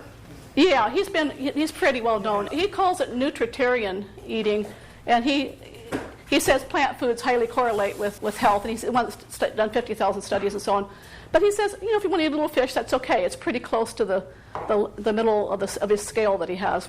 Okay, but he does say here that he's seen thousands of people lose dramatic amounts of weight without difficulty, never regain it. More importantly, they recovered from things like allergies, asthma, acne, headaches, high blood pressure, diabetes, reflux, esophagitis, lupus, kidney insufficiency, angina, cardiomyopathy, multiple sclerosis, and many more. He says the results have been astounding. And he's long studied and utilized high nutrient eating as a medical therapy, but even he's been surprised by the powerful results. Worth listening to. Okay, the protein myth. I mean, a lot of people say, I need my protein. Well, plants all have protein. Everything has protein. And the average American vegetarian in a USDA survey gets 150% of the RDA of protein. Beans, nuts, seeds, soy, and whole grains are all high in protein. Human milk, human breast milk, I've seen different estimates. 6 to 10% of calories are as protein. We don't need 60% of our diet to be protein, like in practically all meat diet. An infant doubles its weight in 6 months, trebles it a year. This is at the maximum growth phase. So how can an adult who's not building new tissue at the same rate need more? The World Health Organization weighs in at 5%. That's what's recommended. And in fact, according to Dr. Fuhrman, we just saw, if you have over 10% protein, you're risking your health. It's hard on your kidneys, your liver, and all these organs of elimination. It's hard on your cardiovascular system and so on in our species. Also, if you're worried about protein, so remember Francis Moore Lepay, the diet for a small planet, you got to balance your beans and your rice and all this stuff, the amino acids, kind of worrying about it not being complete. Plants have all the amino acids in them. They've debunked that now. They say you just eat a variety of things, you'll get enough of what you need for humans. Now, cats and dogs, a different thing. They needed carnitine and taurine because they've lost the ability as predators to synthesize those things. All right, so here's like a turkey. It's 41%, okay, of protein as calories. But look here. There's more in broccoli. Tofu's a little bit more, actually. And then brown rice has got 8%. That's all you need. You could just eat brown rice, and some vegetables, and you'd be okay. But Susan, Yeah. you've got calories. You eat a lot more broccoli for kids. You would, yes, that's right. But in brown rice, you could. Yeah. That's different, So that's why grains are so important. If you don't eat grains, you're going to get sick on this diet, probably. I mean, there are people that eat just fruits and vegetables, and they do okay, but there's some detoxing involved. They eat huge amounts. I saw this video of a woman who eats like 12 bananas for breakfast. Oh my God. And she's healthy looking. She lost all her weight and all this stuff. She's great. It's the one way you could go. And she eats like for lunch is like 10 potatoes. And dinner is like, a huge thing of grapes. You know, she's on mono dieting, but she looked healthy. She was trim. She'd lost a lot of weight. She was energetic. There's a lot of ways to do it, but personally, I like the middle road. You know, verified by nutritionists and doctors. So, yeah, here's almonds, 13%, walnuts, 14%, kidney beans, 27%. So you just get a variety of those things, plus your veggies and stuff, and you're going to get plenty of protein. How do you think cows get it? For eating grass. They don't, you know, they yeah. How do you think these vegan bodybuilders get it? You know, they get it eating plants. These are vegans. But not all vegans are skinny. We better have a slide with vegan women then. There were some, but I didn't put them on because they weren't quite so buff. You know, they were just trim looking. Thank you. Okay. There were so many of them. There were like 20 of them. I just kind of. There were 20 of them? Oh, at least on this website where I found this. Yeah, at least. Yeah. So. But wait a minute, my blood type says I gotta eat meat. Okay, a lot of vegans are type O. I'm type O, Richard's type O. And they do fine, you know. Maybe, you know, I looked this up, and according to Wikipedia, this has been debunked. You can take it for what it's worth, but research has not validated the idea of the blood type diet correlating with, you know, the things they say. So, but meanwhile, all these diets are basically the same thing, you know, pretty much, starting with Atkins. It's all about high meat, high fat, you know, and yes, you go into ketosis, you will lose weight. But you can't stay with it. You start craving, you know, the starches. And then you deny it. And then, you know, there's yo-yo effects, and people, it's hard on their kidneys. And if you look at these guys that have advocated these things, they're fat. Most of them are overweight compared to vegan doctors that are advocating their diets. I mean, John McDougall he's kind of relentless on this stuff. So he'll have like a, you know, it's almost insulting, but he has a little video. Okay, paleo guru, fat, you know, vegan guru, thin. He kind of goes back and forth, and he shows these famous people, and you can just see for yourself, you know, or they die young of heart disease or something. Okay, but wait a minute, I tried a veggie diet. I didn't feel good. Well, it could have been like that. For a lot of people, it was like that, or they were eating soy substitutes that were based on, they had GMOs probably in them, you know, that were like Boca burgers or something like that, you know, because it's an easy go-to food. And, you know, there's problems with soy and GMOs and stuff. So you've got to be organic on that stuff, and also minimally processed. Textured vegetable protein, I don't think is such a good thing. Maybe you need a margarita with it. Yeah, right. And then, but I know, and I've heard from some of you, and I know that the vegan physicians hear this story sometimes. I really did try it, and I ate healthfully, and it didn't work for me, especially when I was having children. And some of the things, we all need to explore this, you know, and just kind of find out and talk about it and sort of try to find out, well, look at what were you actually eating. Possibly you weren't getting enough grains. I've noticed that some of you are not eating a lot of grains on this thing here right now. And because you have anti-grain ideas, you're going to collapse of low energy. Carbohydrates are needed to fuel your brain. You try to get it from protein, it's hard on your kidneys and the liver, and we don't have real high protein, you know, foods here. If you're allergic to a particular grain, do quinoa or millet or something that's not so common, you know, try them. Potatoes, I mean, have been much maligned. They really can be a good food. Yams, squash, beans. There have been some B12 deficiencies in vegans. It's easy to take. We used to get B12, interestingly enough, I didn't know this, through natural water sources, all the little bacteria in there. Bacteria who makes the B12. And then that gets in the cow systems and all that, gets in the meat. But you know they inject B12 into cows now to make sure they have enough level because they're not eating, you know, the natural stuff from the grass and so forth. D3 is, you know, we all need to take D probably, you know, unless we get out in the sun a lot, which a lot of us don't. Iodine can be a little bit deficient. Use iodized salt, or they say about 100 micrograms a day, and I've got that on the postcard I'll be giving you. Most people do well in transitioning to a vegan diet. Some have a detox effect and don't feel a little worse initially, and then they get better. Dr. Clapper, he thinks some people who've really tried hard could possibly have lost the ability to make carnitine or taurine or something. Maybe through eating a lot of meat, or maybe there are different genetic types. I mean, I have noticed a personal observation that the people who've said this to me, which is a very small sample, tend to be kind of Northern European looking, blonde kind of women, especially fair-skinned. I mean, if you were in the Ice Ages and you were eating a whole lot of a meat up there in those cold places, I mean, maybe your kind did lose the ability to make a certain amount of carnitine or taurine. You might try adding that to your diet if you really want to try this diet and see if that helps if you had trouble. Okay, another thing. It really wasn't a vegan diet, but it had a lot of dairy like we did, which can trigger allergies. And 75% of humans are lactose intolerant worldwide. In Africa, 90% are lactose intolerant. But see, in Northern Europe, it's only 10%. So there are population differences there on that issue, depending on what they ate historically. But then we've only been eating milk for 10,000 years. Couldn't there be a difference in how much protein different people need then as well? Possibly. Certainly you need more. We know you need more when you're reproducing and you're nursing and you're all that stuff. Huh? Yeah. No. Right. So have more. So have more protein. Yeah. So. Yeah. Right. So So have beans. As you can see, there's a lot of high protein plant foods. So we're making good progress here. Thank you for your patience. So let's have a little pee break, and we'll be back in half an hour and 10:30. Okay. Thank you. Okay. Thank you. So this is McDougall's book, and Dr. McDougall has had great success in reversing chronic health problems in over 5,000 patients using this, with many with a 30 to 40 year follow-up. So you can have some confidence in this.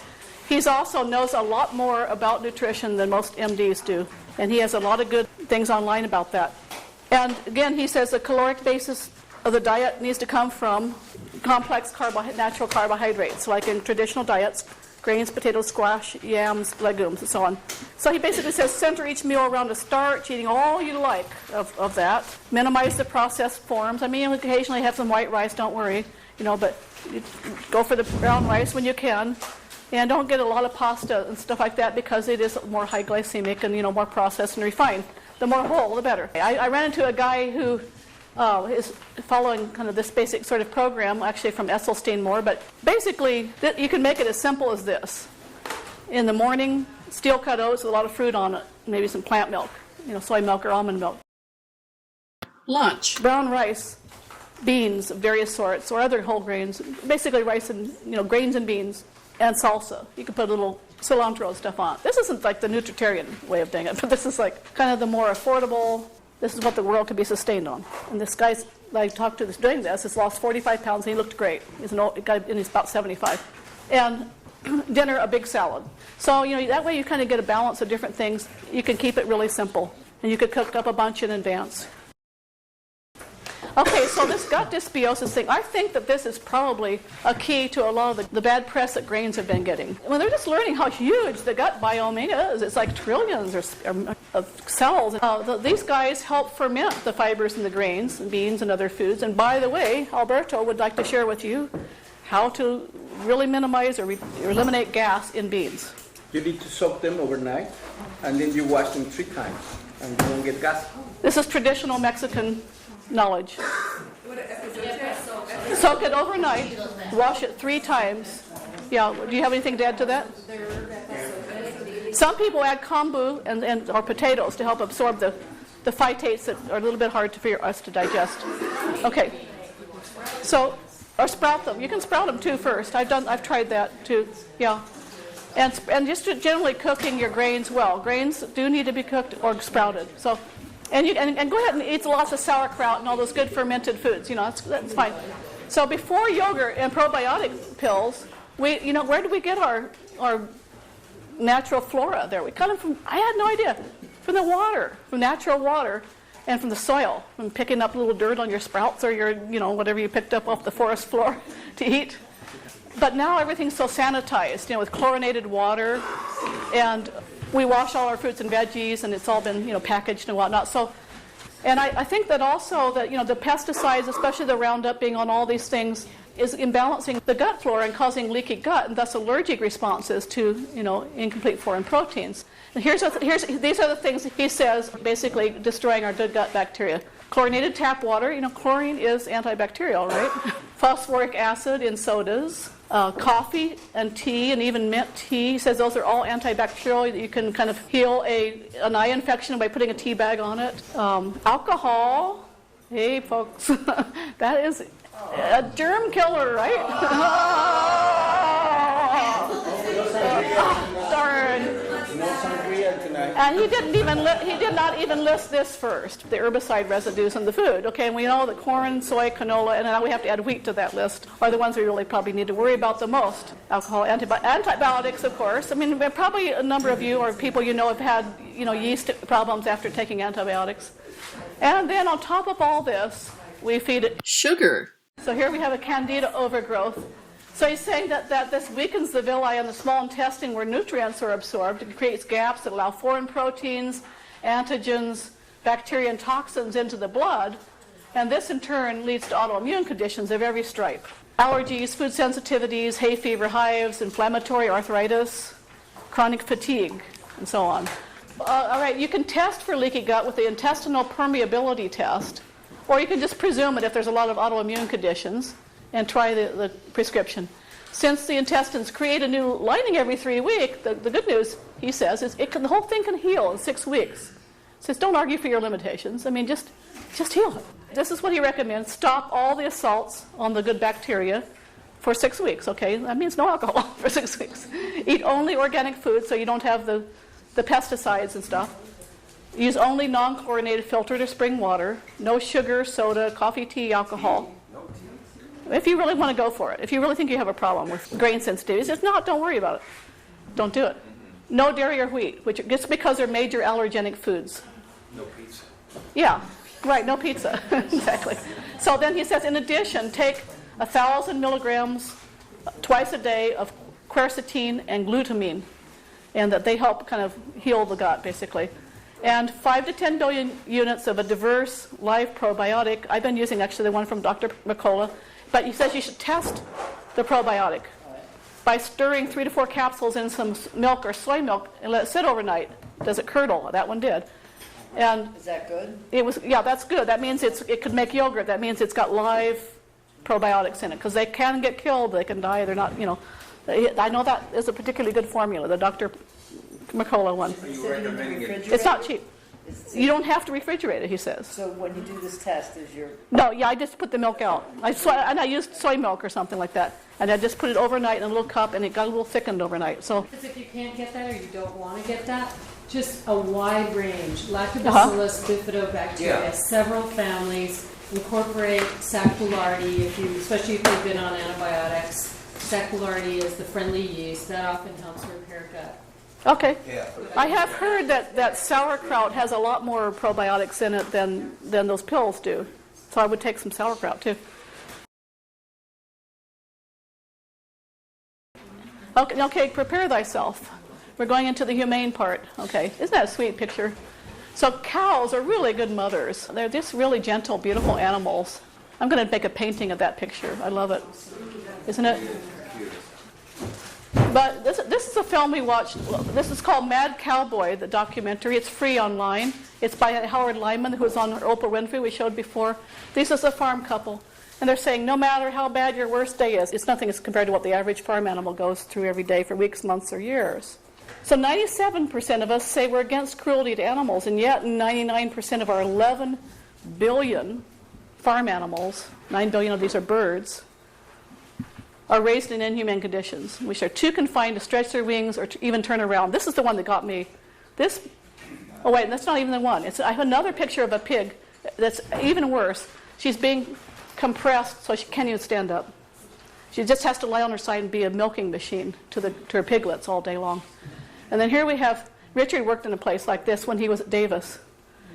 And the chickens were just berserk. It's often dark in these places. And then you got veal calves here. Now the calf thing is what got us to stop drinking dairy products, thinking we were being good vegetarians. They have to keep the cow pregnant every year, of course, and so to get milk. And so there's the rape rack. That's not much fun. Apparently a lot of cows try to avoid it. But then for the artificial insemination.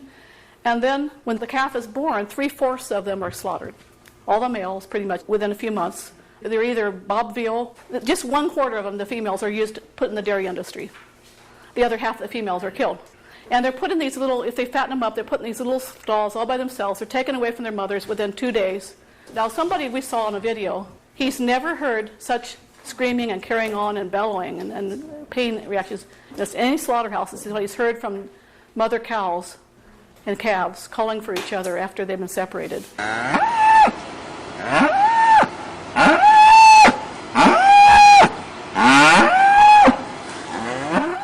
And that goes on for days, weeks. Even in the organic operations, all that. Sometimes they put them within sight of each other. Yeah. After that, where the mother can see it, but can't access it. And then here we have a nice little organic operation: the castrations, the beaking, the dehorning. Sometimes they cut off extra teats from the cows, the tails, all this without anesthesia. I didn't show you pictures; too gross. But they have pictures online where you can see male chicks of layers just being sent down an assembly line and thrown into an auger that grinds them up alive. And a lot of them don't quite die, or they plow them under. We won't have too much of this. Here's a woman who managed to actually get inside one of these places, and she reports. She says the broiler farm where she went to, which is, this is free range. This is cage-free.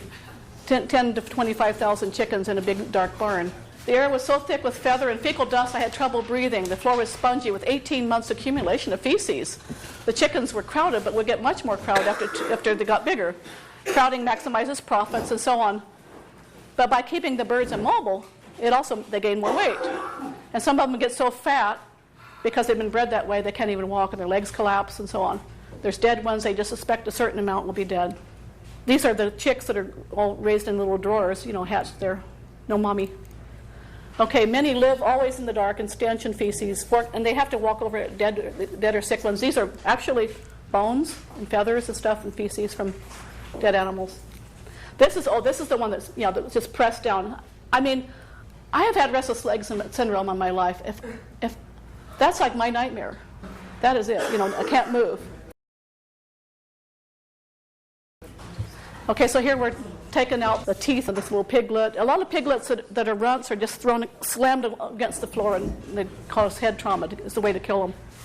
And then the pigs go crazy. They're very intelligent animals, as you probably know. And the sows have no bedding, no straw, nothing to do but lie there for 12 years. 12 years, okay? The place reeks of feces. There's huge waste problems in these big ponds. A small farm country in Illinois that I'm from, our old family farms have been taken over by places like this, and it's causing pollution. And like North Carolina has particularly got a bad situation there.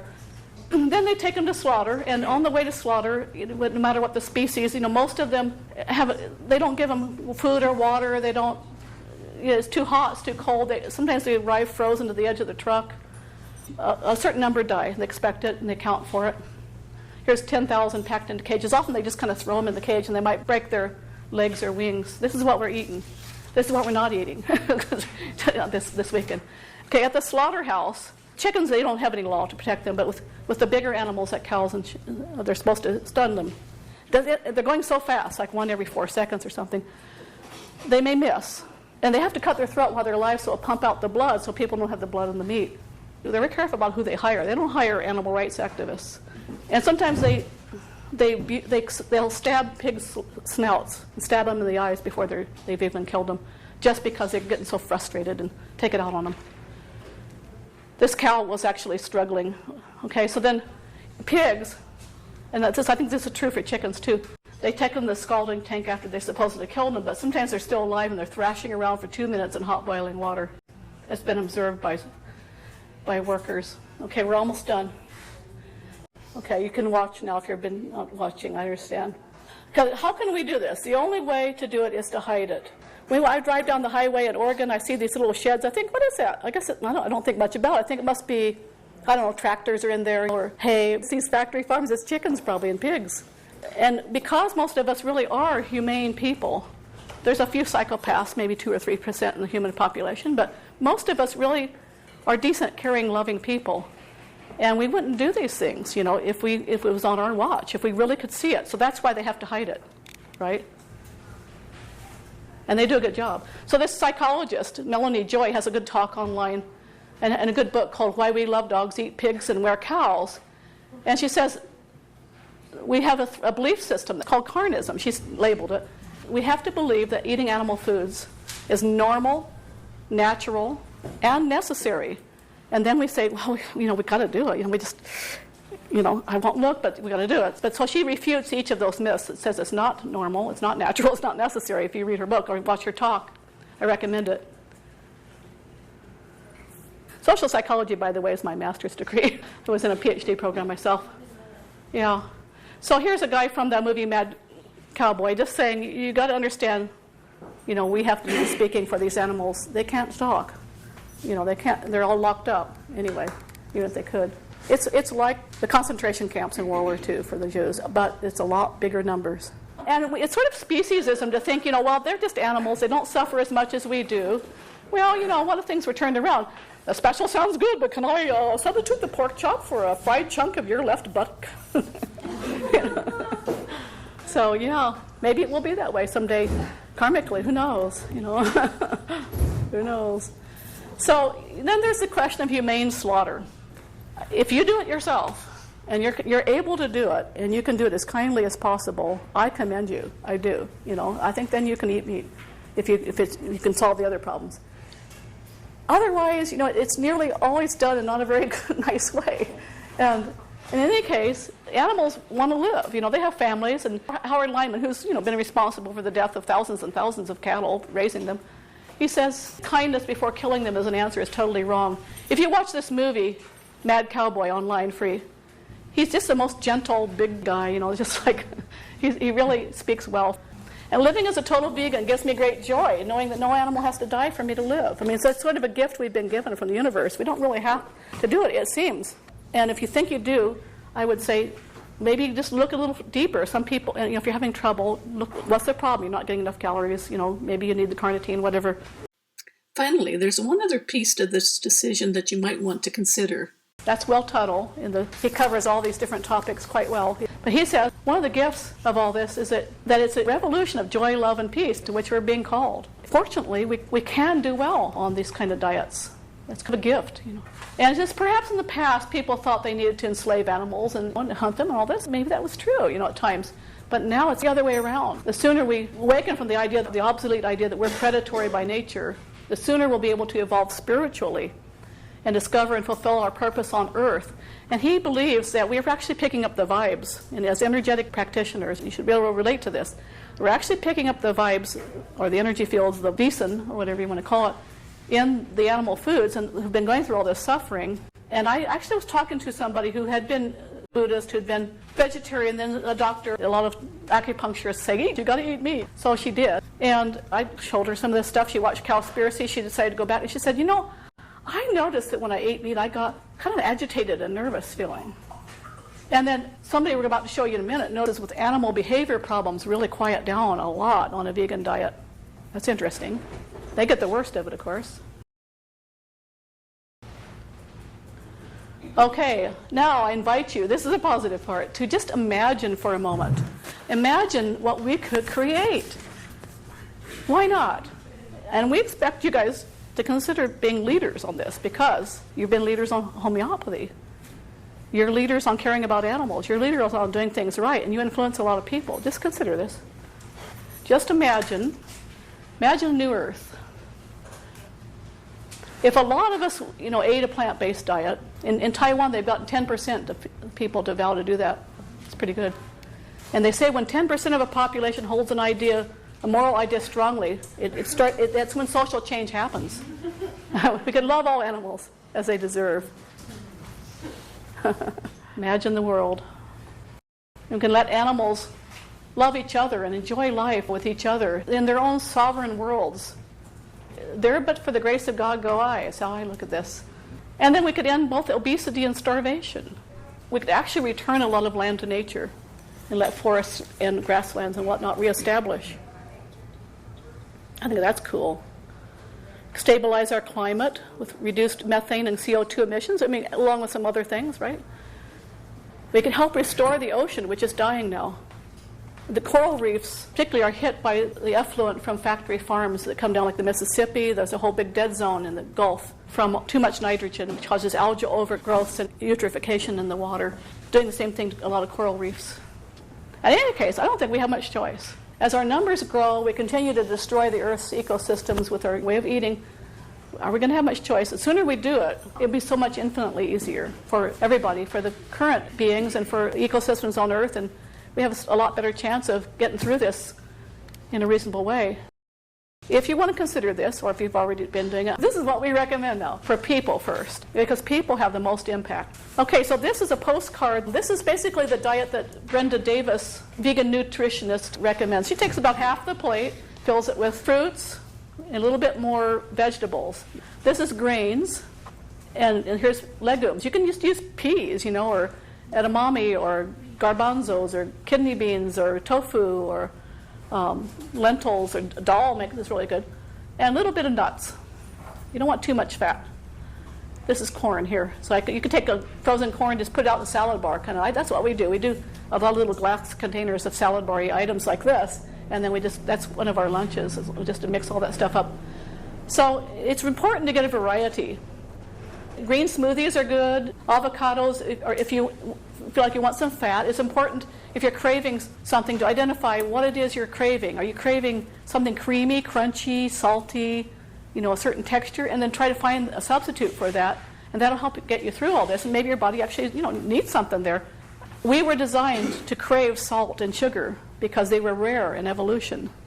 And so now they're not rare, but we're over addicted to them because we're set up physiologically to woohoo, when we get them. We've been doing a lot of grain salads and things like with quinoa, millet. And I'll make a little Asian dressing and put a lot of chopped raw vegetables like bell peppers and stuff in it. It's really good.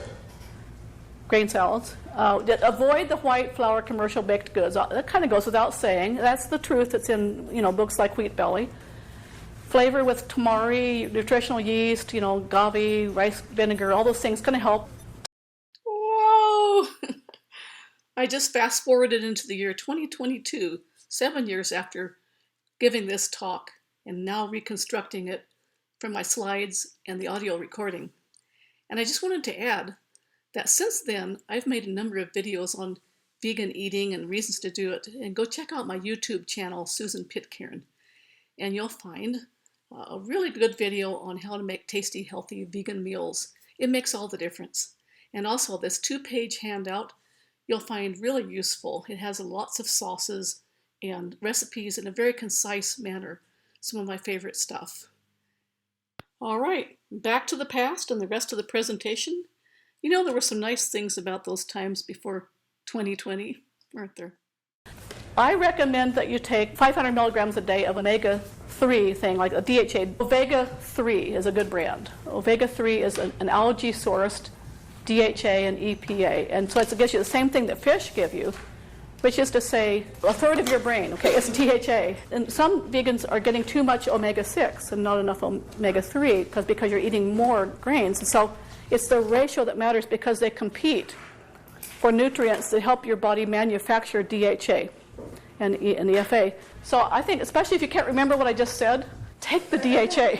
It's like, or you didn't get that, So it's like, take it. It says omega-3, like omega-3, omega-3. It tastes good too, and you're not killing any fish. You can also, by the way, for your omega-3s, get a lot of walnuts, flax, and you got to grind the flax. You can't digest it otherwise, flax seeds, and keep it a few days. The flax will keep for years on the shelf, but you have to grind it to make it available. And so like every week or so we do some. And put it on our morning cereal. Iodine can be a little deficient. You can either take a multiple, or take some kelp tablets. B12 is sublingual is best. I said that before. Micrograms, a little spray of B12. You don't have to be religious about it. Tastes good. Kind makes a nice vegan one. And methylcobalamin is the kind you want. Now, again, on the habitual cravings for meat and dairy, I said this before, but just go for things like portobellos, avocados, nuts, tofu. I've got some recipes of vegan dairy and meat substitutes, which I think you'd find really handy if you can work them right into your current recipes if you'd like to cook. And so here those are. This is a favorite of ours, the carrot cheese sauce. It's basically about half cashews, half cooked carrots, and some lemon and nutritional yeast and seasonings and stuff. And it's really good. Like if you take some broccoli or something and you steam it up and you just put that over it and mix it in. It's like a cheese sauce on it, and then serve it over rice or something, or put it in a wrap. The nut gel, it's really easy to make. Richard makes soy milk. The sour cream variants are terrific. This is, I think, thank the McDougalls for this. So basically, there's a simple one. You use silken tofu, lemon, and salt. You can kind of yogurtize it with more lemon and a little bit maybe sweetening, or you can make it more like a dip with seasonings. Can you use stevia versus the xylitol? Sure. Any sweetening that you like. I should say on honey, if you want doing this for ethical reasons, that I've just learned more about the honey thing, and it's pretty mean to the bees, actually. So agave, if you like something similar, is probably a good choice. So here's some meat substitutes. The tofu crumbles. I've made these for years. It just, maybe not the healthiest thing because I saute them in olive oil, but with garlic and stuff. But they're like hamburgers. So I put them in spaghetti sauce. I've got a lot of raves from meat eaters on my spaghetti sauce. Some of you may have had it. A tofu chicken thing, like if you like chicken on a salad kind of thing, you can make little rectangles of it, about like a finger size, and just dip it in some vinegar stuff and tamari and coat it with yeast and then either saute it or bake it. And it's just good cold too, like cold chicken kind of. It reminds me of that. Tofu nut loaf has been a favorite at the holidays. It's got a lot of sage in it. It's kind of like a dressing. This is a new one we learned recently. It's like a meatloaf, and most of these are based a lot on oats, and you don't have to use the breadcrumbs, or you could use gluten-free seasonings, and then there's lots of ketchup or barbecue sauce in this one. That's quite a good party thing. For a sandwich, you can use thin sliced wildwood savory tofu, or there's also fake and bacon tempeh and things like that. You can make some really tasty sandwiches, or you can also use a portobello burger for a burger. If you toast the bun, it helps it be a lot tastier. Yeah? I remember hearing at some point something about soy and thyroid, I think a lot of that's been debunked, but I've looked into it a little bit. There's some very strong anti-soy people, mostly on the Weston Price Foundation site. And I've heard from vegan stuff that is funded by the meat and dairy industry. I did some looking into it. Then I heard this thing about soy was not good for health and so on. It had estrogen kind of factors in it and so on. So briefly, I went on and did some research online and found some reports where apparently there's a major book about it, and what they said was the information book wasn't right, that that's not the way the Asians actually ate, but they used soy products that weren't fermented at a high level. And then the other thing was that they found that the estrogen in milk is like 100 times more than soy. And they're not even sure if it's even biologically active, but in milk there is an estrogen factor that they say causes the calf to grow. And it's related to breast cancer, I think. Yeah, and then bovine growth hormone. Dr. Clapper and Dr. McDougall will have a lot of things to say about what's in dairy if you look at their stuff online. You're saying all those soy burgers are non... Well, I would be very careful. There's one brand. There was a few brands that are good. Hillary's Eat Well burgers are a good one. It has quinoa and millet and stuff in it. Doesn't even have soy in it. It's tasty. And then Wildwood Tofu is a good one. It's all organic. But I would avoid Boca burgers. They are not organic. Or Morningstar. They're tasty, but they're not organic. So they probably have GMOs and Roundup and stuff in them, Are you paying attention to any of the sodium in these recipes? Because like that meatloaf pie. No, you could. You can always put in low sodium salt substitutes if you're concerned about that. Yeah, that's in the McDougall book. I can't speak to that too much. I'm sorry. I don't feel expert enough on that. Yeah. There's the other brand, Morningstar, and what was the other one you didn't like? Boca burgers I wouldn't get. I would say just the only ones I know to get, unless it's different regionally, would be products by Wildwood. And then their tofu is good too. And Hillary, she's got somebody that had a gluten sensitivity, so she's developed a whole line of products that's all organic. Hillary's Eat Well, their burgers and stuff like that. The faux meats for the holidays, like fake turkey and stuff, they tend to be high in gluten. They're tasty, but they tend to be high in gluten. Maybe just once a year, Okay, now we get to foods for dogs and cats. Ooh, woof woof. Okay. All right, well, let's look first of all what's in, we all know, just a little reminder, what is in dog food? Well, we're comparing, euthanized pets, complete with collars and euthanasia solution. You think there could be some mad dog disease going on here? I don't know. And then expired meats, complete with packaging, styrofoam containers. This is what some of your clients have been eating. You probably know this, but it helps to visualize it. Rejected 4D meats, diseased flesh of the dead, dying, disease disabled. Feathers, beaks, feet, lots more. This is the protein source in a lot of this. It's not the net usable protein. It just qualifies as crude protein. And so that gets them by the AFCO standards. Okay, so the health hazards of commercial foods also include rejected, rancid, moldy grains. Now think about that. Some pets are allergic, like us. Probably they have more reason to be allergic to grains than we do because they give them moldy grains. They give them rejected bakery products, expired stuff. And then, they're not going to get organic usually. Synthetic vitamins, there's questions about a lot of that. There's heavy metals and some of that stuff. Oh, then you get leg bands, for the chickens and stuff in the pet food. Good stuff. Okay. This woman here, she's a funny kind of out there vegan, but she has some great videos. This is a picture that she made of all the good stuff in pet food, wholesome pet food. So veterinarians are supposed to say, don't feed home prepared diets to your pet. Feed commercial kibbles, Here's what we hear from people. Now we're new to this, okay? And Richard's not in practice, and we don't have an animal. So we have to go on what other people say and what you find too. So we'll discuss that in a minute, what any of you may have found. But what we hear, and what Will Tuttle's been in this business, so to speak, for 20 years, says he hears that virtually all dogs do well on vegan diets if they're properly planned. You got to add carnitine, taurine, and some healthy supplements, which we'll go into in a minute. About 2/3 of cats, he says, can do well. The risks seem to be when they're older, when they're more male and have urinary problems. Arachidonic acid, I think I spelled that wrong, is a key, according to the founders of this vegan pet supplement line called VeggiePet. They have all this stuff, they've worked it out through the years in the VeggieCat supplement, and you've got to use that. If you do dogs, you can just add human carnitine and taurine. We'll go into that. You don't necessarily have to use theirs. The world's oldest dog was a vegetarian, 26 years old. Interesting, huh? And we talked about how herbivores can live longer, it seems like. Our Mighty Maid DVM in LA is a vegan veterinarian that has some videos on it. Her videos tend to be kind of cautionary because she doesn't want it to get a bad name. So she starts out with all the things you've got to be careful about, especially for cats. So a simple principle is fresh, done a wisely fresh-based diet, just like for us. I mean, we wouldn't want to eat grape nuts every day, right? Even if it was all balanced and everything. And that said, although there are a lot of really positive reviews of vegan kibbles online, of animals getting over skin allergies, particularly, and ear problems, and the runny eyes, and behavior problems, and a lot of stuff. So don't be too worried about that. Just not long ago, we found this video online by a woman in Ukiah, California, named Jan Allegretti, really intelligent person. She's worked with vegan diets for some years. She's an ethical vegan and knows a lot about health. And she advocates, by far, the fresh food diet. I would watch her video before you get into this. She just basically feeds her dog. She has a Great Dane she's raised at age 13, healthfully, on her own food. Here, okay, now we have this handout here to pass out. This is a summary of all this for the animals. I managed to get it on one page. I'm really surprised that I could. But she made it really simple. Instead of having 1,000 recipes, they're all worked out like we used to do with all the nutrients.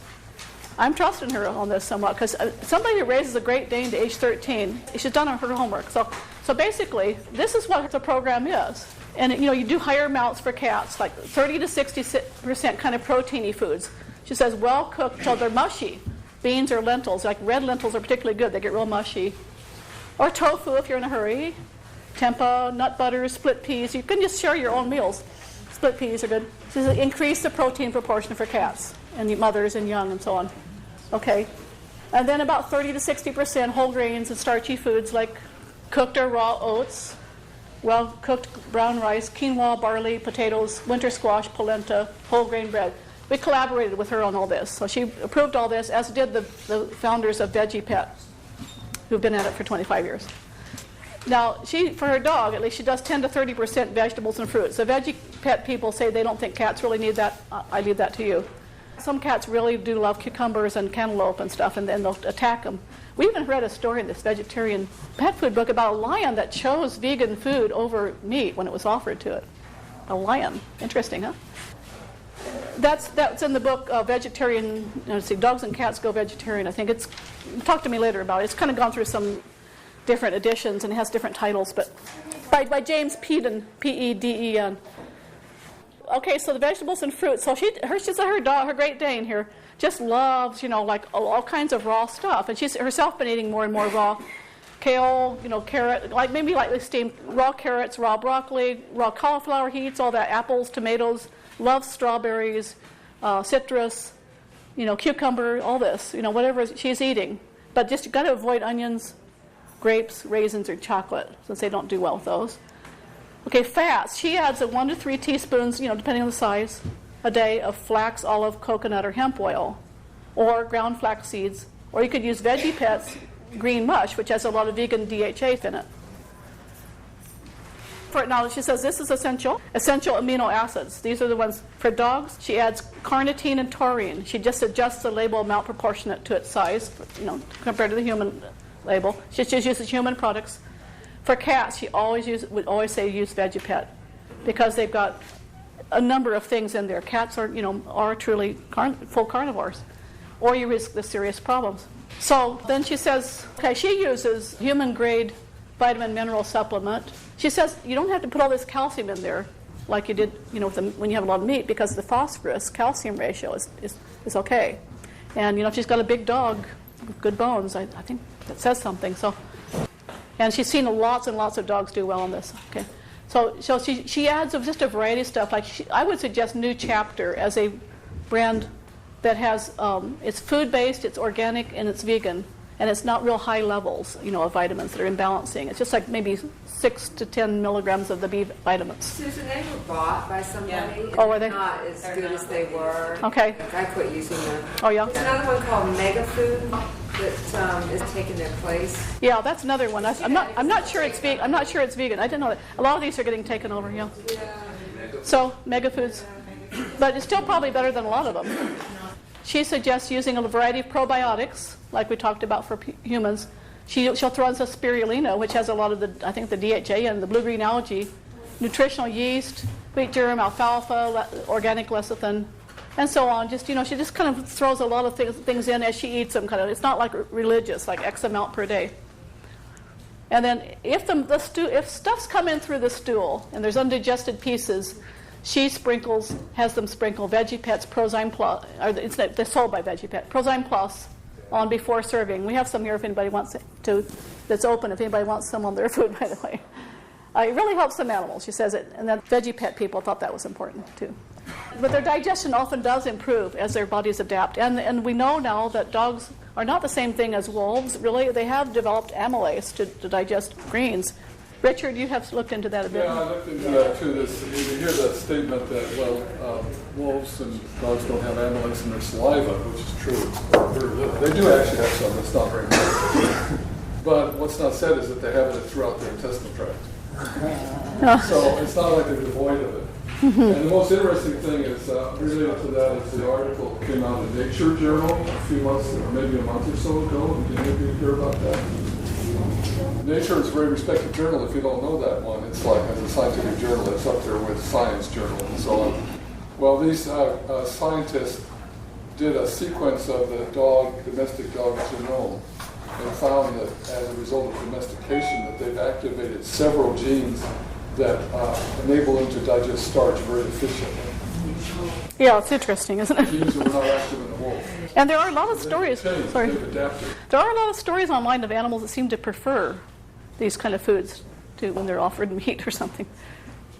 I mean, not always, And there's stories actually of cats even that are eating vegan diets that still hunt, but they don't eat the prey when they catch it. Go back here. Okay, so kibbles. Okay, if you want to try it, you just don't have time. Or for backup, what Jan Allegretti does is about every month or so, she's busy and she uses kibble. It's a backup food, or maybe to add a little crunch or something. And we have some free samples here of what seems like a good, affordable, natural balanced vegetarian dog kibble. It's all vegan. And it's basically just oat, potatoes, barley, and things like that. It tastes pretty good. It tastes kind of a high fiber cookie. Yeah, I tasted it. I would never taste dog food before this. And it's a little cheaper, but if you really want to go top of the line, I think I'd consider V-Dog, which I'll show you in a minute, because that's a vegan company. Okay, here's the natural balance stuff. We have some samples. Please take some if you like. And see, look, the reviews are good. Got 135 reviews, 4.5-star average, and it's 18% crude protein, which is not as high as the V-Dog one. The ingredients are, brown rice, oatmeal, barley, peas. Peas are a good protein source, and they're really good in vegan mayos, by the way. Canola, yeah. So it's got a lot of different, vitamins and minerals here. B12, so on. Okay, here's some reviews. Okay, they've tried a bunch of stuff. They all agree that's the best. My oldest dog seriously thrived, energetic, happy. Their coats look so shiny, and their nasty dog breath has gone away. And this is the one where I got about the world's oldest living dog, and I saw that elsewhere, but it was vegan. And then here's one, the beagle.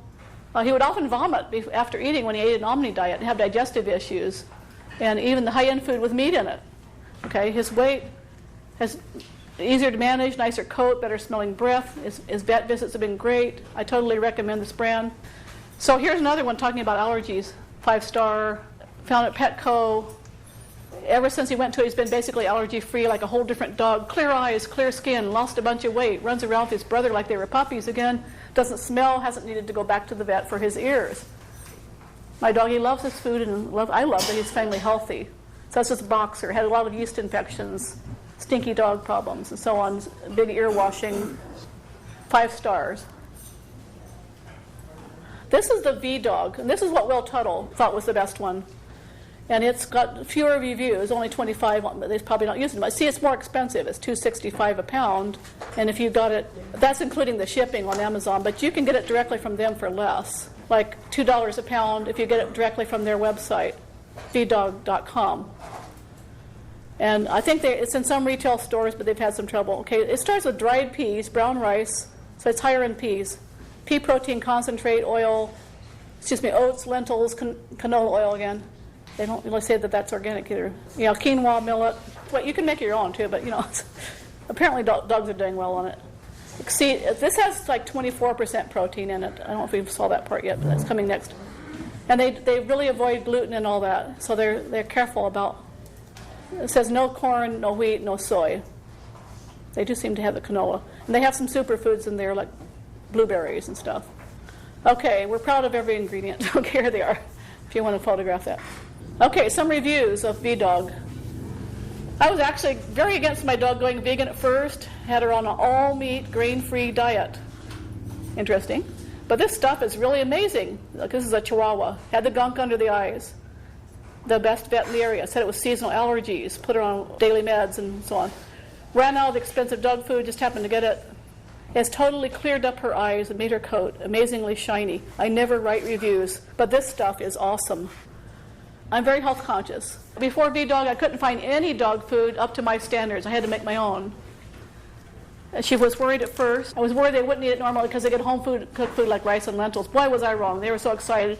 They scarfed it down, basically. And she's been using it for about a year, and they love it. Didn't say what the sodium content is of that food? It probably does. You can look it up. Okay, this is the healthiest, highest quality food on the market. I've done a ton of research. Been grossed out, disgusted what I found until I found this one. It's all natural, vegan. My dogs love it. Their systems have never been healthier.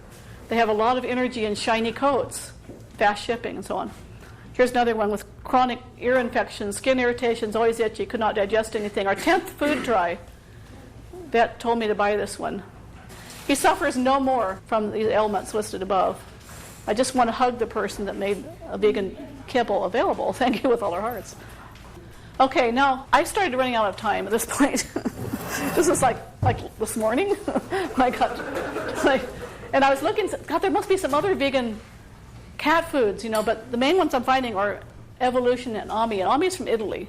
They both have good reviews. Just heard people say they've done it successfully. I just haven't time to completely do my homework on this. If in doubt, if you really feel like cats have got to eat meat, then I would suggest you could try diets like in our book if you haven't used those. I mean, if you feel more confident about the grain part. But you might want to add Prozyme and VeggieCat for good measure. Just cut down on those total meat diets. I don't think you need to do it. Cats aren't that big. They don't eat that much. If you want to get that grass-fed stuff, maybe so. But, of course, little cats don't really go hunting cows, So. We should add in, I think, at this point about just for your information, the grass-fed option as an attractive option is disappearing. If you're not aware of it, the governors approved the release of GMO pasture grass. Yeah, whoopee, huh? Yeah, isn't it too bad how they're destroying our food supply? Yeah. This is Evolution. I couldn't get a sample in time. It's an all-vegan company. It was founded by a chiropractor, a former chiropractor, who got his license taken away. There's a lot of good reviews on it. Here they go crazy for it. They ignored the meat-based cat food on the first day and thereafter, eating only the vegetable-based pieces from their bowl. and so on. Never known two cats to be sweeter and more active than these. Again, Jen Allegretti said their behavior problems often go away. They become more peaceful. This is pretty long here. Cat immediately embraced it. It was 15. Okay. Well, you can read. There's a lot of things on there. Here's the ingredients, and I don't like the ingredients as well, but it says it's non-GMO. Oats, corn, soy, carrots, tomato, potato, molasses, and various supplements. And I think they have a canned one too. You know, Richard and I have not had a pet since 2000 when our cat died. One of the reasons we don't is we've always felt this dilemma about feeding them meat. And so some people might someday just choose not to have carnivorous pets, you know, get a rabbit or something instead, or a chicken or whatever, or don't have an animal, have wildlife. I mean, that's kind of where we're kind of personally heading. I know you're veterinarians, you know, and so was Richard. That's exactly. So kind of cut our legs out from under us. It would. I know. I realize you got a conflict of interest here. You know. Don't do that. I know it. We're asking you to go all the way, baby. No. So yeah, this is just a thing I found just like that, you know, and yeah. Look at I love the predator and the prey make friends here. Yeah, look at those tongues. Those cows have amazing tongues, and then the cat gives it back. Sweet, isn't it? Isn't that beautiful?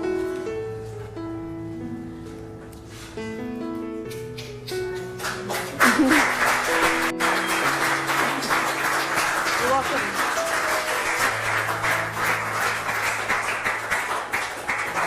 Thank you.